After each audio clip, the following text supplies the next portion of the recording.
Hello and welcome to Flippin' Through, the internet's #1 Mad Magazine news, review, and interview channel. And today we're flipping through Mad Magazine number 220, released January 1981. Our price, 75 cents, which is indeed cheap.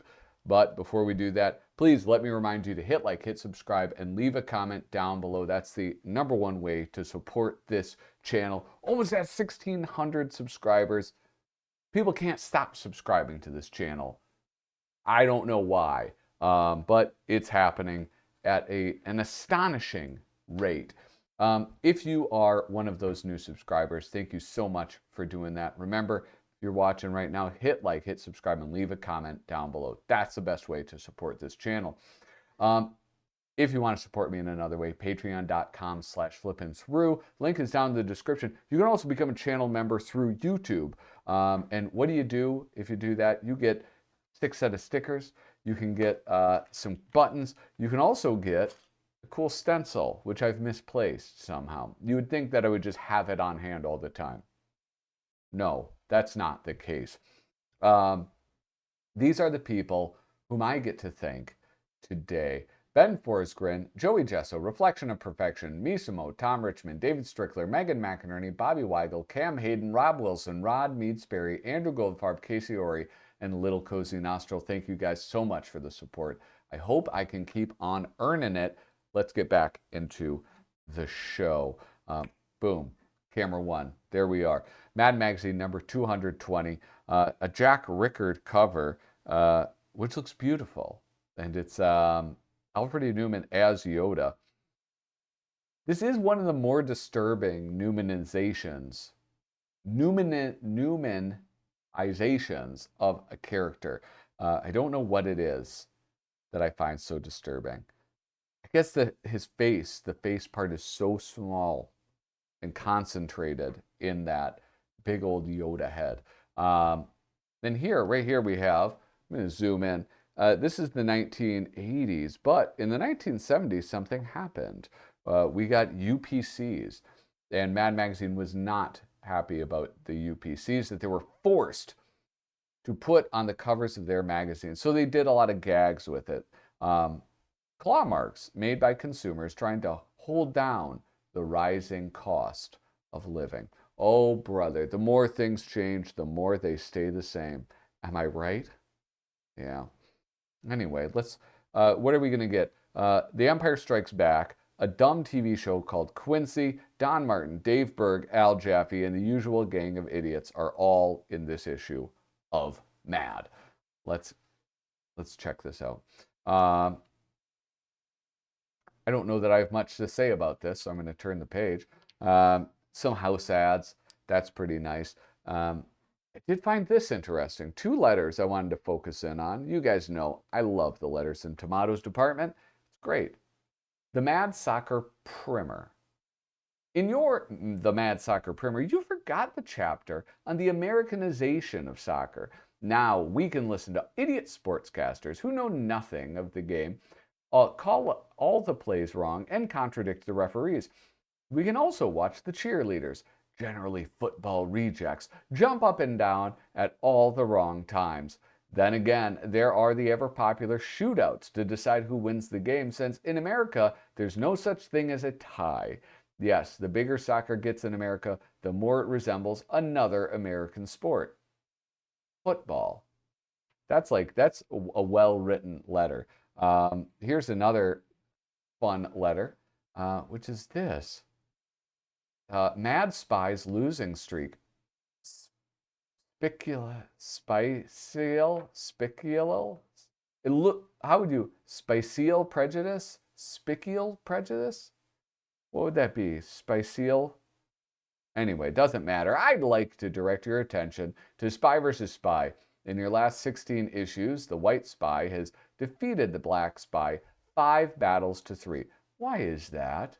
I happen to be a black spy fan. Come on, Mad Magazine, let's keep it 50-50. Stuart Schneider, Covina, California. Antonio Prohías may be partial to the white spy because he's easier to draw. Less ink. He's a cheapskate. That's why he likes him more. Anyway, there's a lot of really good, look at this is Noah's Ark by George. The letters department, if you guys don't know, the letters department is one of the greatest things Mad Magazine had. It's a delight. Here we have The Empire Strikes Out, Star Wars. I'm not going to read this, but boy, you can always tell if Mort Drucker likes a movie or doesn't like a movie. I think he liked The Empire Strikes Out. I think he liked The Empire Strikes Back. There's a lot of really good illustrations, a lot of stuff in the backgrounds, especially on that first page. Not so much in here, but it's good. You can tell he put a lot of care and attention into this, this, what is that, episode? What would you call this? Into this comic. And it goes on for a while. He got quite a payday on this one. Look at this. Look at the shading when they're in the Millennium Falcon. Look at this wild thing. I don't even know what scene that's supposed to be. Look at Yoda training Luke right there. It's a delight. And look at, there's 2 more pages. Can you believe this? This must be one of the longer movie parodies of all time. Anyway, I don't know that there's any way to actually know that that is the case. Look at this panel. I mean, like, I get that he's recreating scenes from Star Wars. I understand that, but he's done a very good job. Yeah, that's great. Here we have a mad auction of some legendary celebrities' personal items. Paul Peter Porges is the artist and writer. Certainly you could recognize that by the artwork. Here we have Vincent van Gogh's earmuff. Cut his ear off, I think. Dracula's pacifier with the two piercings there. Howard Hughes piggy bank. This one, I don't get this at all. Ben-Hur's safety belt. Could you help me with that one? General Patton's matching pearl-handled tent pegs. Now, I know that I thought he had not pearl-handled. I thought they were like ivory-handled pistols, right? I might be conflating more people. Here we have Quasimodo's backpack. I like that one. Custer's last campaign hat. This is another, okay, Lassie's first newspaper used for housebreaking. And then this is, I really don't get this one. The Marquis de Sade's first aid kit. Thumbtacks, salt, lye, pins and needles, and matches. Anybody could explain that joke to me. I would really, really, really appreciate it. One morning in theatrical shop. I'd like to see a pair of dancing shoes, please. Certainly. How about these? Well, what do you think? They're very good, but white bucks are out these days. Got anything in patent leather? Listen, just so you know, this is the worst of the 3 that Don Martin has put out in this issue. Here we have a mad guide to double standards of age. This is fun. Who did the art in this? Bob Jones. Bob Jones. How much work did Bob Jones do in Mad Magazine? Hold on a second. Let's see. Search. I'm going to do Bob.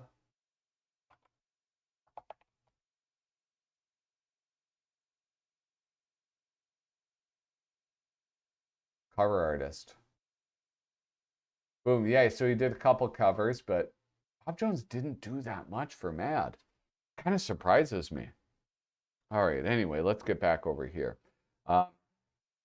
This is fun because they do a really good job of showing how the double standards of age cut both ways. So you have something like, when you're a kid and you insist on having things done your way, you're a spoiled brat. When you're older and you insist on having things done your way, you're a perfectionist. When you're 18 and you chase every girl in sight, you're a young man sowing his wild oats. When you're 65 and you chase every girl in sight, you're just a dirty old man.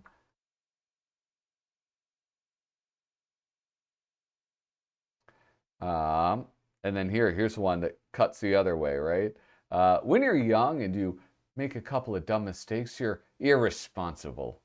When you're older and you make a couple of dumb mistakes, you're just being human. I also want to say, I think that, anyway, never mind.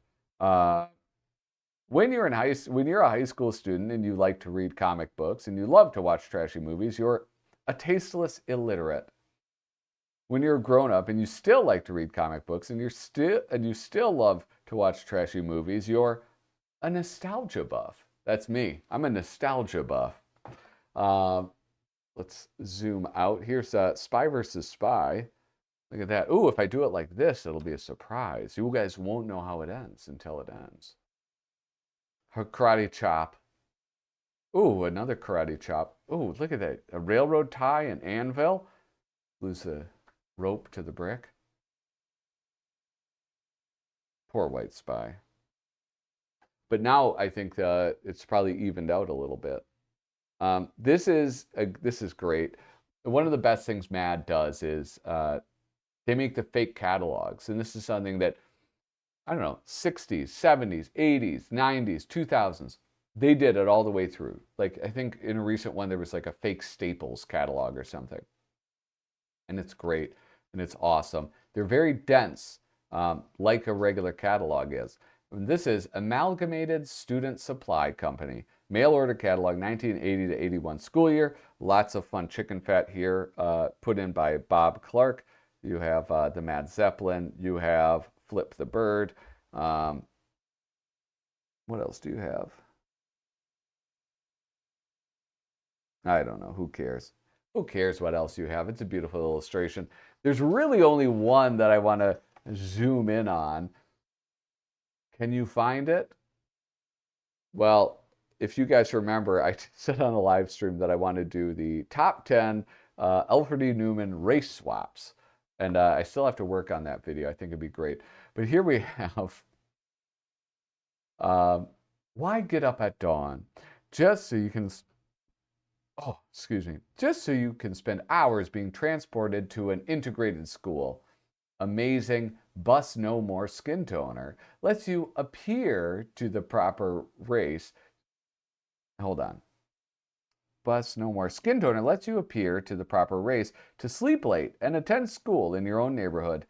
Indelible coloring won't wash off, even on the rainiest days. Beautiful Black Skin Toner, $5. Macho Latino Skin Toner, $5. Lily White Skin Toner, $6. It's actually only 5 or 8 cents more. So, but I wonder if how deliberate this was. The lighter the skin color gets, the more expensive it is. It's still wild illustration. Anyway, look at these Bob Clark illustrations. Flesh-colored thermal long johns. Loud, embarrassing burglar alarms. No need to strain your arm. Phony dismissal bell. But surely that would not work because they could just look at the clock. Like, look at that's what the teacher's saying. Like, what? No, that was a mistake. Get your ass back in your seat. Nothing beats solid steel heel plates. Clack, clack, clack. Amazing crib note sheet. Oh, it goes on. Let's admire a few more of these. Fold away plexiglass cafeteria shield. Do like this one. Fake pay toilet coin box lets you slyly reserve your own private booth in the school restroom. Device attaches in mere minutes, but keeps other kids away all semester with this realistic notice of cash deposit, presumably required. Provides a foolproof way to let you smoke or do your own thing in peace. 1,000 unimportant facts that teachers love most. That's the one I want. All right, we're going to move on. And here's the second Don Martin cartoon. Whoop, whoop. There we go. He's dancing, he's not dancing. What an idiotic thing to say. He's trying to get the attention of these boaters. Hold them at gunpoint so the dog can piss. And off they go. Ain't that how it is? Yeah, that's basically my life. Here we have everyday crimes, which should be punished. This is one of those things that I feel like it seems very familiar to me in Mad Magazine, which is like, I don't know. It's almost like the hate book, right? Like just things we dislike. Felonious throat hawking, gross negligence of civil foot wiping, compound checkout counter stalling. This is actually like, this is eliminated. This doesn't exist anymore. I think thank you to the modern era. Conspiracy to reveal movie plots, forced nuzzling with accompanying bad breath. If you are unfamiliar with this artist, this is Harry North Esquire, really a great Mad contributor. I think that's the only way that you could possibly describe him is as a great Mad contributor. How many did he do? Let's see. Oh boy. He was pretty prolific. Now I do want to look at this, an Al Jaffe Snappy Answers to Stupid Questions Gangland episode. I'm not totally familiar with like all of the snappy answers. They never really spoke to me. I think I've talked about this before. They're kind of cynical. I don't like that sort of sarcasm-based humor like that. I love the artwork, but it's not usually something that I was excited to read. But I thought this one would be kind of cool because it tells a story. Are we muscling in on Big Louie's territory? No, some of his boys are underweight, and we're fattening them up with lead. Are we wrecking Big Louie's casino? No, I took a course in interior decorating, and I'm rearranging the furnishings. Are we putting Big Louie's place to the torch? No, we're making a little bonfire so he and his boys can sit around and toast marshmallows. Is that Big Louie and the rest of his gang coming to blow our brains out? No, that's a butch-looking group of Girl Scouts coming to sell us cookies. Gosh, I mean, these illustrations are freaking awesome. Are we running for our lives? No, we're practicing the 100-yard dash for the 1984 Mafia Olympics. We're going to make it to our getaway car? No, we're going to grow wings and fly away to safety. Not me. I get airsick. There's this fun thing. Well, look at that. Love his signature is interacting with the comic. That's pretty awesome. But there's also like the Mad for President. Yeah, that's cool. Alfred E. Neuman for president. Here we have really important and relevant lifespans. Paul Coker Jr. doing the illustration of it. Oh, look at this. I don't zoom in on these nearly enough. Look at that marginal. That's a delight. That's really fun. You know what? I'm going to stay zoomed in.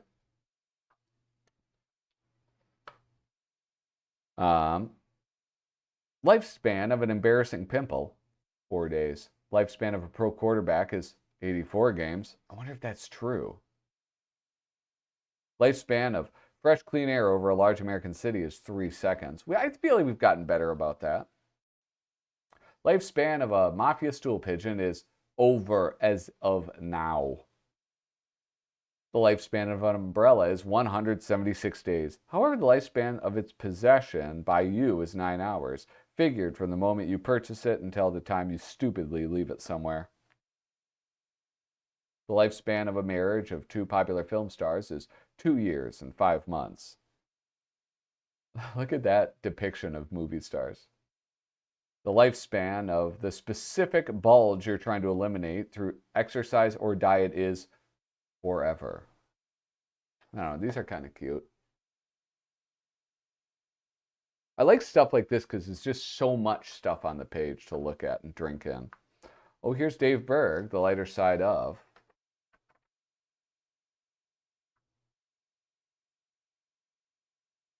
That was Dave Berg, The Lighter Side Up. Evening at the Hospital is pretty fun. Like you watch this, shows up. Ooh, what's happening next? My God, I didn't know it was that type of magazine. Oh, he just needed to watch some television.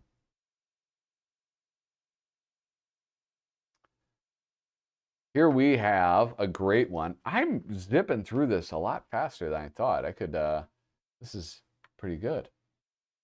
The next time the opportunity arises, surprise your friends who ask idiotic, obvious questions with one of these new updated mad versions of, is the Pope Catholic? What else is there? Is there like, does a bear shit in the woods? That's the only other one I know. Do the Osmonds have teeth? Can you get a hernia from opening a childproof safety cap? Does Dolly Parton have trouble seeing her navel? No, she just... Yeah, maybe she does. Does airport luggage take forever to arrive? I mean, this is snappy answers, right? Do supermarket shopping cart wheels wobble? Do supermarket shopping cart wheels wobble? Does John McEnroe pout? Does Times Square have hookers? Do McDonald's counter clerks have pimples? Does MAD capitalize on flimsy premises? Yes. Yes, they do. And we love them for it. Here we have, this is another packed full one. This is amazing. This is a MAD guide to burning calories without exercise. Jumping to conclusions, 225 to 350 calories. There used to be a whole thing about the milkman banging people's wives. Just if you don't know. Eating crow, 110 calories. Sweating out a doctor bill, 350. Taking a final exam, 800 to 1,000. Commuting, 675. Getting nailed. Getting nailed? What does that mean? Getting nailed? Oh, getting caught. I get it. Oh, whoop, whoop. Watching the boss's secretary walk by. That's so funny. It's so funny because Don Edwing is like, we talk a lot about on this channel about like who draws the best babes.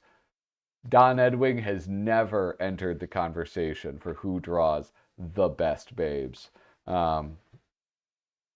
Some people got it, some people don't. All right.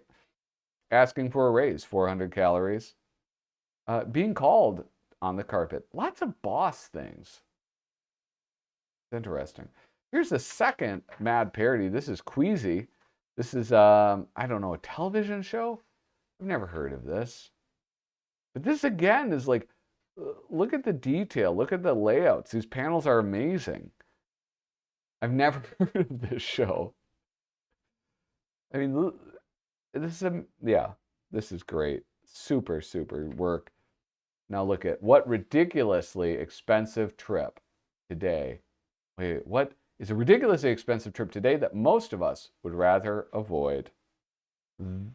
The last one. Oh, it's a dead guy. Yeah, I got to redo my thing where I have something that like just sits in between. That's what I have to do. Very annoying. Now tell me this.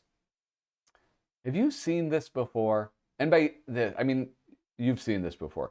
But what I'm saying is, another scenes we'd like to see, the Frog Prince, truly, they must have done the Frog Prince more than any other one, right? I feel like they've had a kissing frog gag a bunch. And I guess it just sort of lends itself to comedy because it's an absurd premise. Anyway, you guys, this has been Flippin' Through. We've been looking through Mad Magazine number 220. Remember, pretty please, sugar on top. Hit like, hit subscribe, leave a comment down below. That is the best way to support this channel. If you watched it all the way to the end, please comment poo-poo-doo-doo. Poo-poo. That's 6 words. Anyway, thank you so much for watching. Toodaloo.